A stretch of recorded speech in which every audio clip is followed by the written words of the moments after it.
Good morning, this is Dominic with TheBackVlog. I feel like it's been a little while since I've shot anything, and it has been.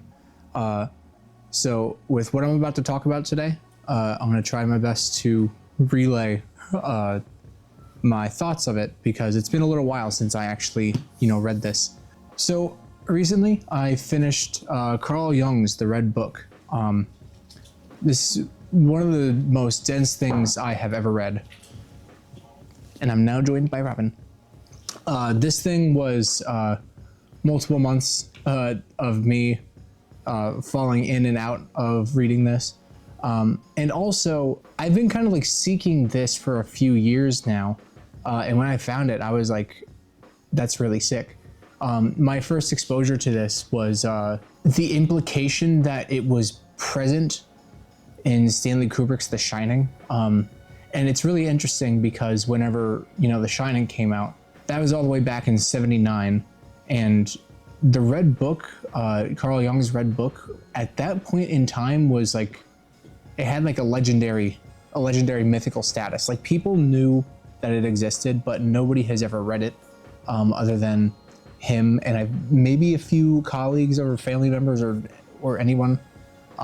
But this didn't get officially published until 2009, and the original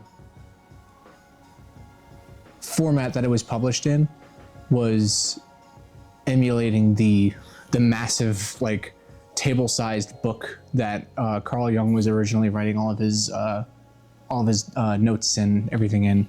And this is obviously the reader's version.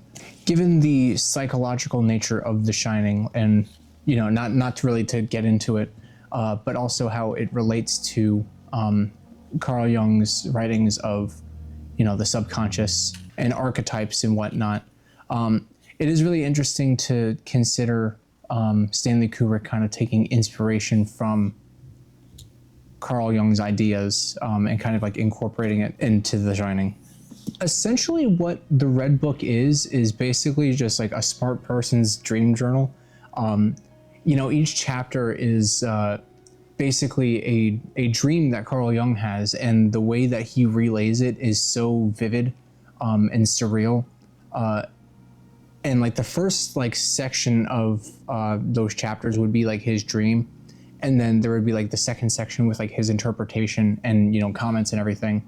And it's really astonishing because it's written during one of the most pivotal and turbulent times in human history, which is, World War I. And there's a lot of basically like his thoughts, not really like flat out, just like this is what I think about World War I, but a lot of like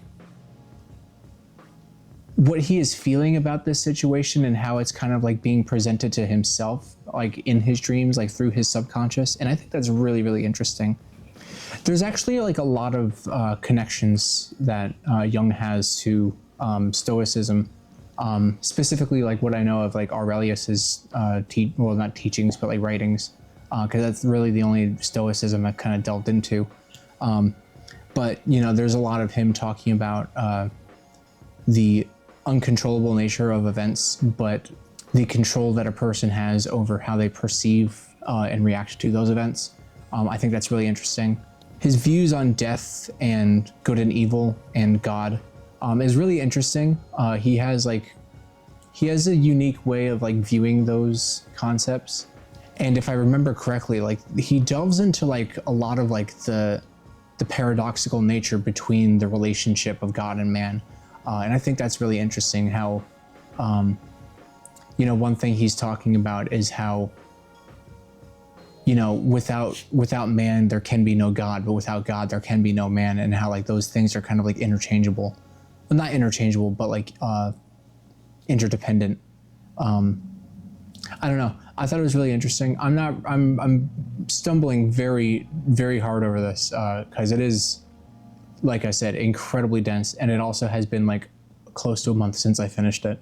But yeah, this is something I'm definitely gonna like revisit every now and then, not like in its entirety, but to explore like some of the archetypal concepts in here because I think that concept is really interesting, how like humanity has kind of like these archetypes that are so ingrained with their nature and their culture.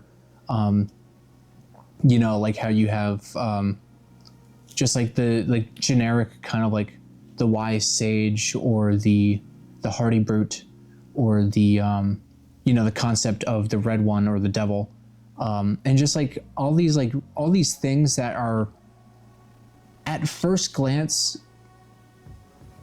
just kind of like generic like characters, but in not like in reality, but like if you look back throughout human history, how like those archetypal ideas are pretty similar in several different cultures, and like how those ideas are just kind of like so ingrained within our subconscious, I guess I can put it.